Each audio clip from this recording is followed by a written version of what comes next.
ശബരിമല നട അടച്ചിടാൻ advocate P Sreedharan Pillai തന്ത്രിക്ക് നൽകിയ ഉപദേശം കോടതിയെ ലക്ഷ്യമല്ല. ഞാൻ അടച്ചിടാൻ വേണ്ടി പറഞ്ഞതാണ്.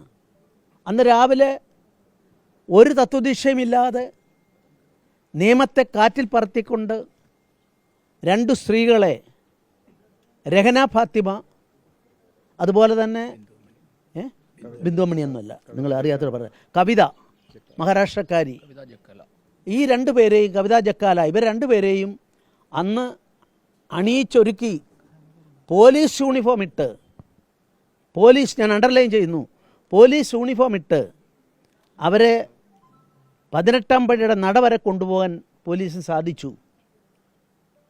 സ്റ്റേറ്റ് സ്പോൺസേഡ് യാത്രയായിരുന്നു അത്. അവരുടെ ഇരുമടിക്കെട്ട് തുറന്ന ആളുകൾ, അത് ഞാനിതിൽ എഴുതിയിട്ടുണ്ട്. അതിനുള്ളിലുണ്ടായിരുന്ന എന്തൊക്കെയാണ് ഞാൻ പറയാൻ അറയ്ക്കുകയാണ്. സാധാരണഗതി നാളികേരമോ അല്ലെങ്കിൽ മല്ലരോ അവരോ അങ്ങനെയുള്ള കാര്യങ്ങളാണ്. മറിച്ച് ഓറഞ്ചോ ആപ്പിളോ ഒക്കെ നല്ല പദങ്ങളാണ്, വേറെ പദം പറയാൻ പാടില്ലാത്തതുകൊണ്ട് അതുകൊണ്ടാണ് കൊണ്ടുപോയത്. ഇതൊന്നും മലയാളിക്ക് ഭൂഷണമാണോ? ഒരു ഭരണകൂടത്തിന് ഭൂഷണമാണോ? അപ്പോൾ അതിനെ സംബന്ധിച്ചിടത്തോളം ആ സമരത്തെ അന്ന് രക്ഷപ്പെടുത്തിയ ഒരാളിൻ്റെ നിർണായകമായ തീരുമാനമാണ്, നിർണായകമായ നടപടിയാണ്. ആ 0 അവറിൽ കടക്കാൻ പോകുമ്പം ഞാനുമായി സംസാരിച്ച കാര്യമാണ് ഇതിൽ പറഞ്ഞിട്ടുള്ളത്.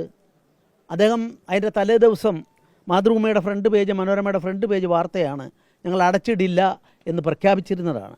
18-ാം തീയതി 18/10, നിങ്ങളുടെ പത്രങ്ങൾ നോക്കിക്കോളൂ, 18/10/2018.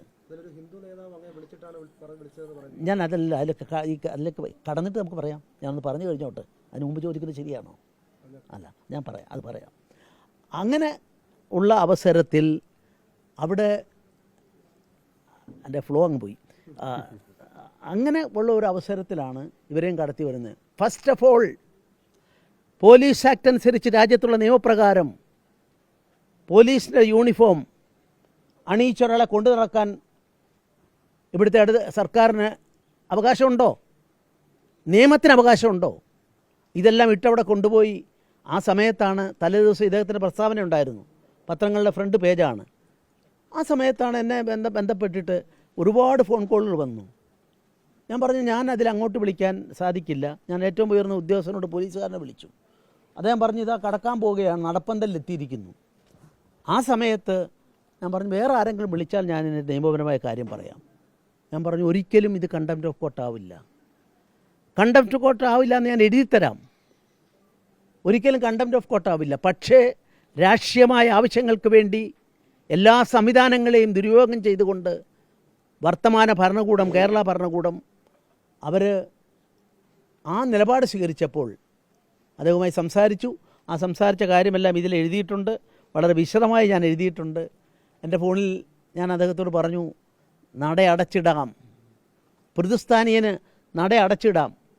അത് അടച്ചിടുന്നതിന് ഒരു നിലയ്ക്ക് കണ്ടംപ്റ്റ് ഓഫ് കോർട്ട് ആവില്ല, അത് നിയമലംഘനമാവില്ല, അതുപോലെ ആചാരാനുഷ്ഠാനങ്ങളുടെ ലംഘനമാവില്ല എന്ന് അദ്ദേഹത്തോട് പറഞ്ഞു. ഇനി അതല്ല നടപടി എടുക്കുന്നെങ്കിൽ ആദ്യത്തെ പ്രതിയായിട്ട് ഞാൻ വരാം, 100 കണക്കിന് ആളുകളുണ്ടാവും, അത് കഴിഞ്ഞിട്ട് അങ്ങേക്കെതിരായിട്ട് നടപടി വരുമെന്ന് പറഞ്ഞു. അതും ഞാൻ അക്ഷരം പ്രതി പരിപാലിച്ചതാണ്. ഈ പുസ്തകത്തിൽ 39-ാമത്തെ 40-ാം പേജിൽ പറഞ്ഞിട്ടുണ്ട്. കോടതിയെ ലക്ഷ്യ ഹർജികൾ തള്ളി. സുപ്രീം കോടതി കണ്ടംപ്റ്റ് ഓഫ് കോർട്ടിൽ എന്നെയും അദ്ദേഹത്തെയും പ്രതിയാക്കിയിട്ട് അത് അറിഞ്ഞിട്ട് പോലും ഉണ്ടാവില്ല. കാരണം ഞാൻ പറഞ്ഞു, ഞാൻ ചെയ്തോളാം. കോടതി ലക്ഷ്യത്തിന് കൊടുത്തു, ഹർജി തള്ളി, സ്പെഷ്യൽ ലീവ് പെറ്റീഷൻ കൊടുത്ത്, അതിലും അഡ്മിഷൻ കിട്ടിയിട്ടില്ല. ഈ സ്ഥിതി ഉണ്ടായി. ഇതൊക്കെ ജനങ്ങളിലേക്ക് എത്തിക്കാൻ ആർക്കും സാധിക്കുന്നില്ല. മാധ്യമ സുഹൃത്തുക്കൾക്ക് പോലും അറിയാൻ സാധിച്ചോ എനിക്ക് സംശയമാണ്. ഞാൻ പറഞ്ഞു വരുന്നത്, അന്നത് വന്ന അവസരത്തിൽ സർക്കാർ സ്പോൺസേഡായി നടത്തിയ സ്കീം പരാജയപ്പെട്ട് ദയനീയമായി അന്നത്തെ ആ സമരത്തിൽ അവർക്ക് തിരിച്ചടിയേറ്റപ്പോൾ ആ തിരിച്ചടിയേറ്റതിൻ്റെ പ്രതികാരമാണ് ഇന്ന് ഒരു ജഡ്ജി, ന്യായാധിപൻ എല്ലാം പരിശോധിച്ച ശേഷം ഒരു തരത്തിലുള്ള ആരോപണത്തിൻ്റെ ലാഞ്ചന പോലുമില്ല, നോ മെറ്റീരിയൽ അറ്റോൾ എന്ന് പറയുമ്പം ഇതിനെപ്പറ്റി ഇതിങ്ങനെയാണോ കേരളം പ്രതികരിക്കേണ്ടത്? ലോകത്തെ ഏറ്റവും കൂടുതൽ ഈശ്വരവിശ്വാസികൾ കൂടുന്ന സങ്കേതം ഏറെന്ന് ചോദിച്ചാൽ സീസണിലായിട്ടുള്ള കണക്കെടുത്താൽ അത് ശബരിമലയാണ്, ഏത് മതമായാലും.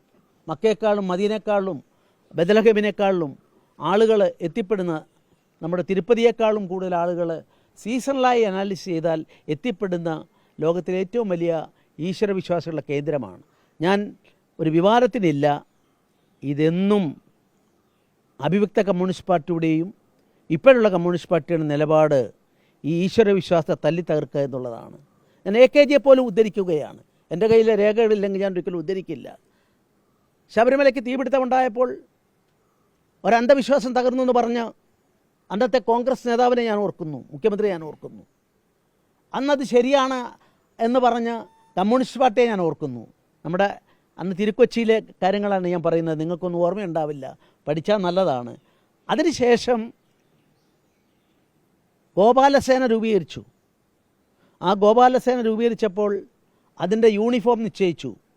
ആ സമയത്ത് പ്രസംഗം എൻ്റെ കൈവശമുണ്ട്, ദേശാഭിമാനിയിൽ അന്ന് വന്ന പ്രസംഗം എൻ്റെ കൈവശമുണ്ട്.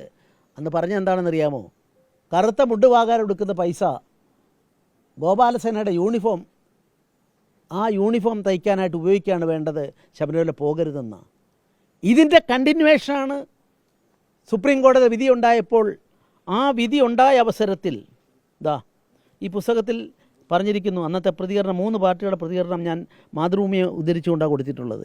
വിധി ചരിത്രപരമാണ്, സ്വാഗതാർഹമാണ്, എല്ലാ നിലയ്ക്കും നടപ്പാക്കണം. കോടിയേരി ബാലകൃഷ്ണൻ CPM സംസ്ഥാന സെക്രട്ടറി. 2 രൺദീപ് സുർജേവാല കോൺഗ്രസിൻ്റെ മുഖ്യ വക്താവ്. ഇതെല്ലാം മാതൃഭൂമിയുടെ 2018 സെപ്റ്റംബർ 29 പത്രത്തിൽ വന്നതാണ്. 28 വിധി, 29 വന്നതാണ്. പുരോഗമനപരമായ വിധിയെ സ്വാഗതം ചെയ്യുന്നു. ലിംഗസമത്വത്തിന് വഴിയൊരുക്കുന്നതും സ്ത്രീകളുടെ അവകാശങ്ങൾ ഉയർത്തിപ്പിടിക്കുന്നതുമായ തീരുമാനമാണിത്. ലിംഗപരമായ വിവേചനം വിശ്വാസപരമായ കാര്യങ്ങൾ പാടില്ല, അതെത്ര പവിത്രപരമായ കാര്യമാണെങ്കിലും പാടില്ല എന്നുള്ള ഈ വിധിയെ സ്വാഗതം ചെയ്യുന്നു. സതീശന് മറുപടി പറയാമെങ്കിൽ പറയട്ടെ.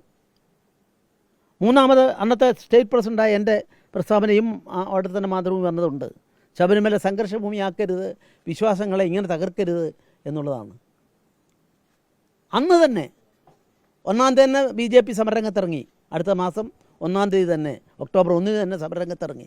ഞാനിത് പറഞ്ഞു വരുന്നത്, അതിൻ്റെ ഏറ്റവും നിർണായകമായ മുഹൂർത്തത്തിൽ സ്ത്രീകൾ കടക്കും എന്ന 18-ാം പടി വരെ കൊണ്ടുപോയി. എത്ര സുഹൃത്തുക്കൾക്കറിയാം, അവിടെ 18-ാം പടി അന്ന് സീല് ചെയ്തു. What do mean by sealing? Sealing എന്ന് പറഞ്ഞാൽ അവിടെ വേറൊരാൾക്കും കടക്കാൻ പറ്റില്ല, പോലീസിനല്ലാതെ. വിശ്വാസികൾക്ക് അങ്ങോട്ട് കടക്കാൻ പറ്റില്ല, വിശ്വാസികൾക്ക് തടയാൻ പറ്റില്ല.